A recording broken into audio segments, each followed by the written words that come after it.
Olá, bom dia. Meu nome é Sandra. Eu gostaria de fazer uma reflexão com você sobre as coisas que estão acontecendo hoje no mundo, sabe? Muitas vezes a gente se pega pensando, meu Deus, o que está acontecendo? Por que que o mundo está tão cheio de violência? Por que tantas coisas estão acontecendo? Países guerreando uns com os outros, né? Ucrânia, Rússia, Israel, e sabe, é tanta guerra, Estados Unidos se preparando e aquela coisa, e a gente para e fica pensando, por que tanta maldade no mundo? Por que está acontecendo tudo isso? O que de fato Deus tem a ver com isso ou não, né? E aí, às vezes, a gente se pega pensando, por que que existe tanto mal? E aí a Bíblia, ela nos explica. Então, assim, hoje eu quero fazer uma reflexão com vocês sobre a origem do mal. Por que que existe o mal? Quem que começou com essas coisas, né? E aí a gente vai dar uma analisada para entender como começou o mal. Então, o mal, a Bíblia diz que o mal se originou aonde? No céu, onde havia um anjo chamado Lúcifer. E os anjos de Deus, eles são uma grande quantidade de anjos e eles são divididos em, em hierarquia, né? E esse anjo, ele era um anjo ficava bem próximo de Jesus. Então, tem os anjos, os querubins e os serafins. E nessa escala de divisão, aquele que ficava mais próximo de Jesus era Lúcifer. Ele era um desses que ficavam bem próximo de Jesus. Então, a escala ela ia subindo e aqueles que ficavam próximo de Jesus estavam no maior nível. E aí ele era um desses. E ele ficava bem próximo de Jesus. E do nada, aos poucos, foi crescendo no coração dele o orgulho, a vaidade, a maldade. E ele começou a disseminar no coração dos outros anjos esses pensamentos ruins que estavam no coração dele. E a palavra diz que ao começar a fazer isso, ele foi arrebanhando outros anjos, né, que começaram a duvidar realmente do governo de Deus. Eu vou te dar um exemplo do que acontece. Por exemplo, um governo aí que a pessoa, sei lá, um governo qualquer, um prefeito, qualquer, uma pessoa gosta muito, as pessoas gostam muito dele porque ele é um governo que trabalha muito, que atende as pessoas, que e aí as pessoas gostam muito dele. Mas aí, de repente, um assessor desse governo começa a falar mal dele, se afasta e começa a falar mal dele, né? É um exemplo que eu estou dando. E aí ele começa a falar mal e dizer que tudo que ele faz, de fato, ele está ganhando por trás e fala coisas assim. As pessoas vão começar a duvidar de fato que realmente aquilo que aquele assessor está falando possa ser verdade. Por quê? Porque o assessor é alguém que estava bem próximo dele, que convive com ele, que anda com ele. Então as pessoas começam a acreditar que de fato aquilo que ele está fazendo é verdade, mesmo que seja mentira. Mesmo que esse assessor muitas vezes saiu falando apenas para prejudicar ou porque ele quer se aparecer na mídia ou algo dessa forma. Tá? Então foi o que aconteceu com Lúcifer. Lúcifer ele começou a disseminar discórdia entre os anjos e fazer com que os anjos se duvidassem do governo de Deus. E aí, com isso, houve uma batalha no céu e ele foi expulso do céu. E ao ser expulso do céu, ele trouxe uma parte dos anjos com ele. Mas para que a gente entenda de fato o que é como que é, quantos anjos Deus tinha? Porque se Lúcifer era anjo e trouxe uma parte dos anjos com ele, quantos anjos Deus tinha? Então a gente vai ver a quantidade de anjos para que a gente possa entender. Anjos são seres que foram criados por Deus, né, para ajudar a Deus no céu, nas coisas do céu. Então, eles trabalham fazendo tanto o trabalho no céu quanto ajudando os seres humanos na terra. Então, Apocalipse, o livro de Apocalipse, capítulo 5, versículo 1. Apocalipse é o último livro da Bíblia, para ficar mais fácil para quem não entende manusear. Então, nós vamos entender quantos anjos Deus tem. Olha só, capítulo 5, versículo 11 diz assim, ó: Vi e ouvi uma voz de muitos anjos ao redor do trono, dos seres viventes e dos anciãos, cujo número era de milhões e milhares de milhares. Então, a quantidade de anjos que tem no céu é uma quantidade muito grande, milhões e milhares de milhares. Mas o inimigo, com a sua lábia, com a sua astúcia, com o seu engano, ele conseguiu arrebanhar um terço desses anjos e eles foram lançados com ele para fora do céu. Não porque Deus não tenha sido misericordioso, porque Deus foi muito misericordioso com ele. Por várias vezes Deus tentou fazer com que o Lúcifer parasse com essas coisas, mas infelizmente ele era cada vez foi ficando mal a ponto de matar o Filho de Deus, né, numa cruz ali. E o que ele pôde fazer para maltratar Jesus, ele fez. Bom, mas vamos entender como que era o caráter desse anjo de acordo com a Bíblia. A Bíblia aqui no livro de Ezequiel, versículo 28, Ezequiel, versículo 28, fala como que era o caráter desse anjo. Ezequiel 28, 14, do versículo 14 até o 17. Diz assim, ó, olha só, a partir do versículo 14. Tu eras um querubim. Então, ele, na hierarquia dos anjos, ele era querubim. Querubim da guarda ungido. E te estabeleci permanência no Monte Santo de Deus. No brilho das pedras andava. Era um anjo de grande resplendor, de grande glória, né? Perfeito era nos teus caminhos, desde o dia que foste criado, até que se achou iniquidade em ti.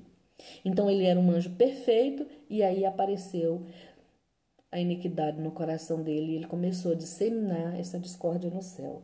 E aqui no 16 diz assim, no 17, 16. Na multiplicação do teu comércio se encheu o teu interior de violência e pecastes, pelo que te lancei profanado fora do monte de Deus, e te farei perecer, ó querubim da guarda, em meio ao brilho das pedras. Elevou-se, 17, elevou-se o teu coração por causa da tua formosura, e corrompeste a tua sabedoria por causa do teu resplendor. Lancei-te por terra diante dos reis, te pus para que te contemples. Então ele era um anjo, ele era um querubim cobridor, vivia na presença de Deus, que aqui fala que ele era colocado no Monte Santo de Deus, estava na presença de Deus, e do nada no coração dele começou a surgir a avareza, né? a malícia, e começou a disseminar entre os anjos que o governo de Deus não era bom. Então ele é lançado para fora do céu. Mas vamos ver mais algumas coisas desse anjo. Ele tinha mais alguns pecados que ali ele estava fazendo, né? Vamos ver lá no livro de Isaías. Isaías está para trás de Ezequiel, para frente de Ezequiel, tá? Então vamos lá em Isaías capítulo 14. Capítulo 14. O versículo do 12 ao 14, diz assim, ó, olha só, a partir do 12. Como caístes do céu, ó estrela da manhã, filho da alva? Como fostes lançado por terra, tu que debilitavas nações? Tu dizias no teu coração, eu subirei ao céu. Acima das estrelas de Deus exaltarei o meu trono, e no monte da congregação me assentarei na extremidade do norte. Subirei acima das mais altas nuvens e serei semelhante ao Altíssimo. Então aqui você vê, ele quer construir um trono e colocar acima do trono de Deus. Ele diz que colocaria seu trono acima das estrelas, né? E ele ainda diz que ele seria semelhante ao Altíssimo. Aqui no versículo 14. Agora você pensa, será que ele de fato queria ser semelhante ao Altíssimo? Porque o que o Altíssimo fez? Ao cair a raça humana, Jesus fez o quê? Desceu, se tornou um ser humano, veio nascer numa cidadezinha que era detestável pelo povo, nasceu numa manjedoura, foi destratado, cresceu e foi humilhado, morreu. Então, será que ele de fato, esse anjo queria ser como Deus? Porque passar por tudo isso, será que ele queria passar? Ele não queria, ele queria ser superior, ele queria adoração, ele queria honra, ele queria louvor. É aquela história da pessoa que quer como é que é? A gente fala, quer os benefícios, mas não quer o sacrifício. Era isso que ele queria, né? Então vamos continuar aqui, ó. Nós vamos ler até é só o 14 mesmo. Então ele queria ser semelhante ao Altíssimo, de fato? Acredito que não. Porque ele queria passar só pelo momento de glória, mas o momento de sacrifício pelo qual Jesus passou, ele não queria.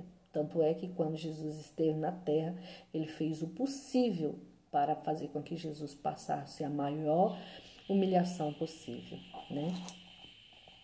Então, qual foi o resultado dessa rebelião desses anjos? Como que o que foi que aconteceu por ele ter se rebelado lá no céu? Então, a gente viu aqui que os anjos de Deus eram milhões de milhões e milhares, milhões de milhões e milhares de milhares. E que o inimigo, ao se rebelar, ele é lançado fora, trazendo com ele 1/3 desses anjos, né? E que a Bíblia descreve que no coração dele houve essa maldade, que ele queria colocar o seu trono acima das estrelas do céu, né? Então, ele queria ser semelhante ao Altíssimo. Nas palavras dele, na verdade, ele queria apenas a adoração, queria ser como Deus, mas não queria, né, o sacrifício. Essa parte ele não queria. Então, qual foi o resultado de tudo isso? Vamos ver lá em Apocalipse capítulo 12. Fala o que aconteceu. Inclusive, eu já citei aqui para vocês sobre o que aconteceu com este anjo. Olha só o que aconteceu no capítulo 12, do versículo 7 ao 9. Vamos ver lá? Olha só, capítulo 12, versículo 7, começando. Houve peleja no céu. Miguel e seus anjos pelejaram contra o dragão. A Bíblia diz quem é o dragão. O dragão é Satanás, né? Também pelejou o dragão e os seus anjos. Todavia não prevaleceu, nem mais se achou no céu o lugar deles. E foi expulso do céu o grande dragão, a antiga serpente, que se chama Diabo e Satanás, o sedutor de todo o mundo. Sim, foi atirado para a terra e com ele os seus anjos, né? Então, a Bíblia descreve aqui que houve essa peleja no céu e que ele foi lançado do céu para fora do céu. Por quê? Porque ele queria tomar o lugar de Deus, ele queria ter um trono, né, junto a Deus. Então, foi isso que aconteceu. Após ele ter feito tudo que ele fez, toda a discórdia que ele fez, ele é lançado do céu para fora do céu. Bom, e aí então Deus cria a terra. Cria a terra, coloca ali Adão e Eva, né, no jardim do Éden, e Deus dá uma advertência para Adão e Eva, né? E olha só qual foi a advertência que Deus deu. Então, quando Deus deu essa advertência para Eva, Lúcifer já havia sido lançado do céu, né? Porque Deus, ali até aquele momento, lá no céu, que Lúcifer caiu, antes que ele caísse, na verdade, não existia discórdia, era um governo de paz e harmonia, mas ele se rebela contra Deus. Então, Deus, ao criar o ser humano, Deus dá uma advertência para o ser humano. Essa passagem está no livro de Gênesis. É o primeiro livro da Bíblia. Vamos lá ver? Gênesis, capítulo 2. Capítulo 2, versículo do 15 ao 17. Olha só o que Deus fala para Adão e Eva. A partir do versículo 15. Diz assim, ó. Tomou, pois, o Senhor Deus ao homem e o colocou no jardim do Éden para cultivar e o guardar. E o Senhor Deus lhe deu esta ordem. Olha só. Para você ter uma noção, como Lúcifer já estava fora do planeta, do céu. De toda árvore do jardim comerás livremente, mas da árvore do conhecimento do bem e do mal, porque antes não havia necessidade de conhecer o mal, porque não havia pecado, não havia rebelião.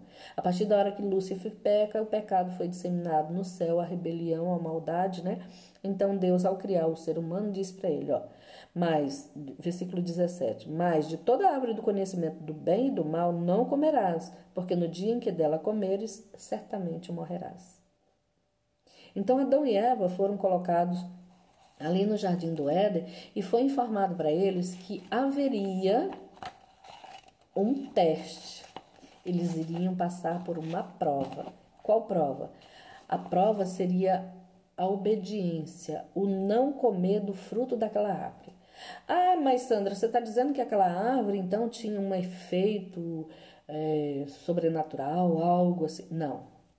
A árvore era apenas uma árvore, com um fruto comum, mas um fruto que foi escolhido, uma árvore que foi escolhida para ser feita uma prova, um teste ali. É como se você virasse para o seu filho e colocasse assim, vamos colocar um bombom, né, que atrai a atenção das crianças, e fala para ele, olha, aqui está esse bombom, eu vou sair, se vocês vão ficar em casa, esse fruto vai ficar aqui, esse bombom vai ficar aqui, ninguém é para comer. Quando eu voltar, se ele estiver aqui, vocês vão ganhar uma caixa de bombom, né?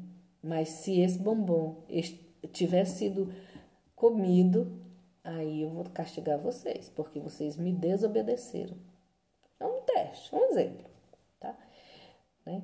E aí quando você retorna, o bombom foi comido. As crianças comeram o bombom, não aguentaram, não suportaram a prova.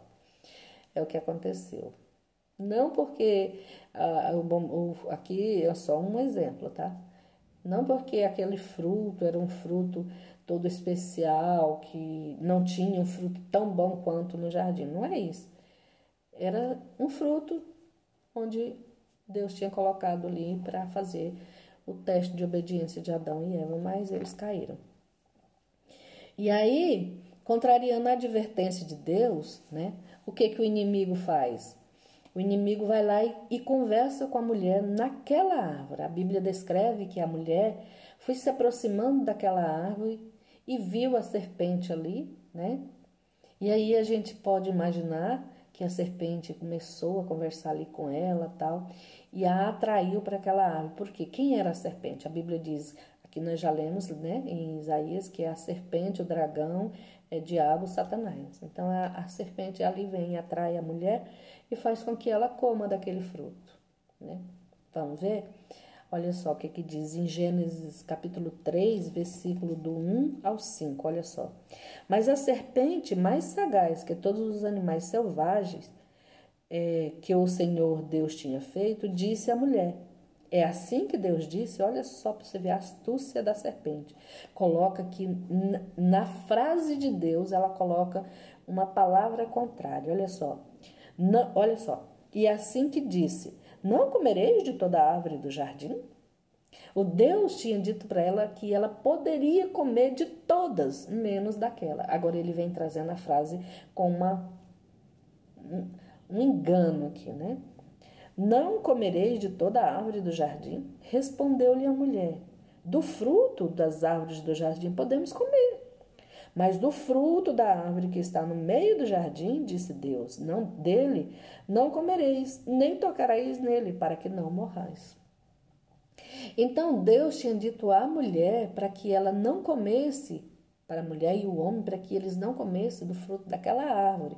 Aí a serpente vem dizendo, perguntando se elas não podiam comer do fruto das árvores do jardim. Ou seja, ele jogou uma pergunta, né, para que ela pudesse dar a resposta. E ao dar a resposta, ela entra em conversa com o inimigo, né? Começa a conversar com ele. E aí, Deus tinha dito ali que daquele fruto não podiam comer, porque se eles comessem daquele fruto, eles certamente morreriam. E aí, o que a serpente, que certeza que Deus transmitiu a Adão e Eva quando eles pecaram, ali quando eles caíram? Qual foi a certeza que Deus disse? Porque ao cair, Adão e Eva agora correm, né, e se esconde. Mas existe ali uma conversa de Deus com eles. Deus vai até eles, né, e conversa, porque eles estavam escondidos. Deus o chama, fala, vem cá, Adão, onde você está? E ele responde, Senhor, eu tive medo e me escondi. Né? Então, Deus sabia onde eles estavam, mas Deus deu a eles a oportunidade de falar. entendeu? O que tinha acontecido. Olha só, Gênesis 3:15, olha só como é que é a conversa aqui, ó. 15. Então Jesus disse: porém, inimizade entre ti e a mulher, entre a tua descendência e o seu descendente. Este te ferirá a cabeça e tu lhe ferirás o calcanhar. Então, o que aconteceu? Ao cair em pecado, Deus dá uma sentença para cada um. E a sentença da serpente ali, né, foi que ela seria esmagada a cabeça dela. Ela feriria o calcanhar do descendente da mulher. A mulher na Bíblia é a igreja. E quem seria o descendente dessa igreja? Jesus, né? Ele que veio para fundar a igreja. Então, e ele faz tudo que ele tem condições para matar Jesus ali naquela cruz e humilhar Jesus o máximo que ele pôde. Então, Deus disse que ele feriria, né, o seu calcanhar, mas ele esmagaria a cabeça da serpente. Quando? Na consumação do século, no final dos tempos, né? E de que maneira Satanás tenta nos enganar hoje? Qual é a forma, a astúcia que ele usa para nos enganar? Lá em Coríntios, 2 Coríntios, Coríntios está lá no Novo Testamento, tá? Então vamos dar uma olhadinha lá, 2 Coríntios, capítulo 11.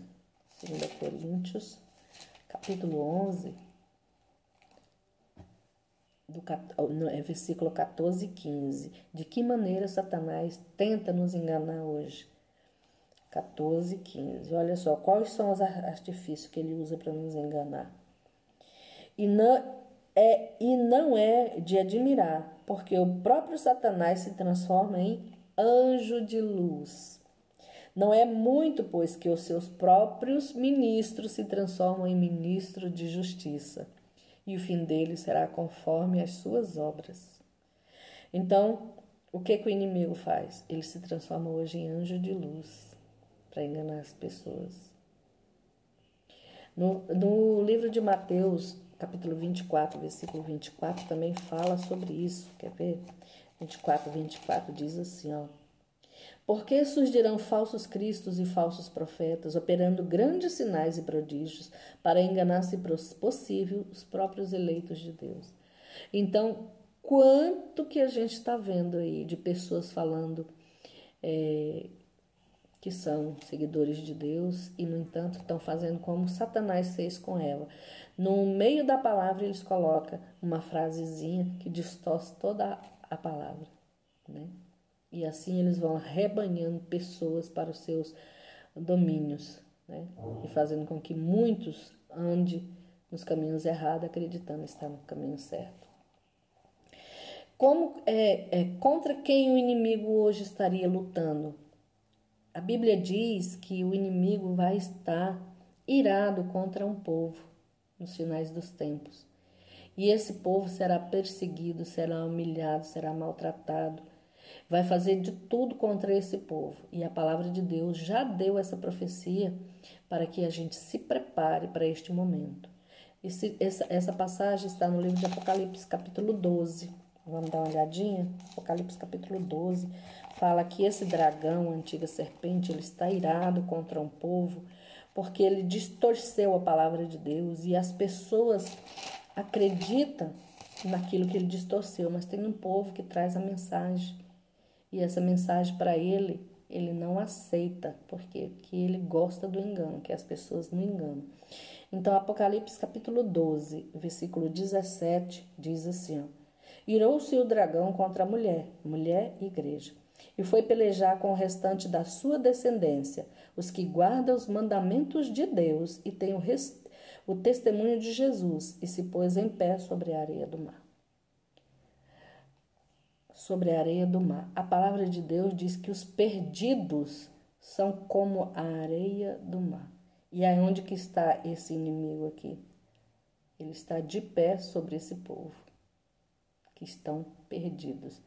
Por quê? Fazendo com que eles persigam aqueles que guardam os mandamentos de Deus, aqueles que andam com o Senhor. Tá bom? E como que a gente, sabendo de tudo isso, como que a gente pode vencer essas armadilhas do inimigo? Está lá no livro de Efésios. Efésios fala sobre isso. Efésios capítulo 6, versículo 10 a 18. Tem um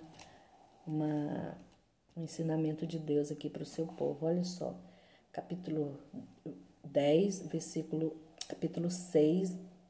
10 até o 18, diz assim: Quanto ao mais, serdes fortalecido no Senhor e na força do seu poder.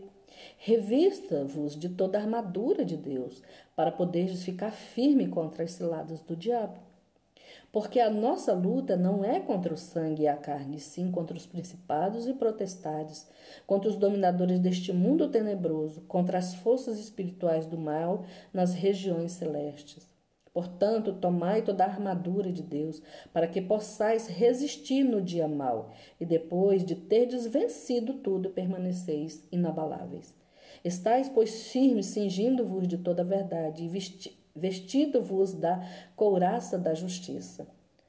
Vestindo da couraça da justiça, calçando os pés com a preparação do evangelho, embraçando sempre o escudo da fé, com o qual podereis apagar todos os dardos inflamados do inimigo. Tomai também o capacete da salvação e a espada do Espírito, que é a palavra de Deus. E com toda oração e súplica, orando em todo o tempo no Espírito, e para isto vigiando com perseverança e súplica por todo. Fala aqui, desculpa, engasguei aqui. E depois de terdes vencido tudo, permaneceis inabaláveis. Tive um engasgo aqui.